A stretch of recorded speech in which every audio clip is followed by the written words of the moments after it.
আসসালামু আলাইকুম।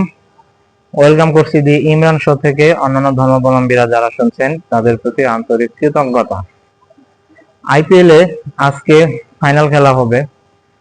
আইআর এর পাঞ্জাব নাকি বিরাট কোহলির বেঙ্গালুরু, কারা চ্যাম্পিয়ন হবে? আহ, বিরাট রয়্যাল চ্যালেঞ্জার্স বেঙ্গালুরুর যখন ক্রিস গেইল খেলতো তাকে টি টোয়েন্টির সবচেয়ে বিস্ফোরক ব্যাটসম্যান হিসেবে বলা হতো। এবিডি ভিলিয়ার্স উদ্বোধনী ব্যাটসম্যানের তাকে সবচেয়ে ভালো উদ্বোধনী ব্যাটসম্যান বলা হতো। আর বিরাট কোহলি হচ্ছে টি-20 ক্রিকেটের সবচেয়ে ধারাবাহিক খেলোয়াড়।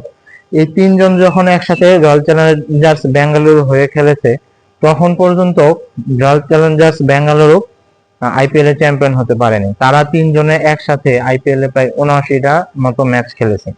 এই ম্যাচ খেলার পরেও তারা আইপিএল এ চ্যাম্পিয়ন হতে পারেনি। 2011 থেকে 2016 সাল পর্যন্ত তারা তিনজন এক দলের সাথে খেলেছে এবং চ্যাম্পিয়ন হতে পারেনি। এখন আজকে আইপিএল এ পাঞ্জাব কিংস এবং রয়্যাল চ্যালেঞ্জার্স বেঙ্গালুরুর মধ্যে ফাইনাল খেলা হবে। এই ফাইনালের মধ্যেই যারা চ্যাম্পিয়ন হবে তারা প্রথমবার চ্যাম্পিয়ন হবে। এখন দুই দলই অনেক শক্তিশালী, কারণ রয়্যাল চ্যালেঞ্জার্স বেঙ্গালুরু লিগ পর্বে অনেক ভালো খেলেছে। কোয়ালিফায়ারেও প্রথম কোয়ালিফায়ার ম্যাচে তারা পাঞ্জাবকে হারিয়েই এই আইপিএল এর ফাইনালে উঠেছে। পাঞ্জাব দ্বিতীয় কোয়ালিফায়ারে মুম্বাইকে হারিয়ে তারা ফাইনালে চ্যাম্পিয়ন হয়েছে। বিশেষ করে বলতে গেলে পাঞ্জাব কিংস এর অধিনায়ক শ্রেয়াস আয়ার 41 বলে 87 রান করে দলকে ফাইনালে পৌঁছে দিয়েছে, যেটার টার্গেট ছিল বেঙ্গালুরুর 204 রানের। এখন দুই দলই ধারাবাহিক খেলতেছে এবং দুই দলের মধ্যে শ্রেয়াস আয়ার এখন পর্যন্ত আইপিএল এ এই মৌসুমে 603 রান করেছে, যেখানে বিরাট কোহলি বেঙ্গালুরুর হয়ে 614 রান কমপ্লিট করেছে। এখন এই দুই দলের মধ্যেই একটা হাড্ডাহাড্ডি লড়াই হবে এবং একটা চমৎকার একটা ফাইনাল উপভোগ করতে পারবে বলে আমি মনে করি।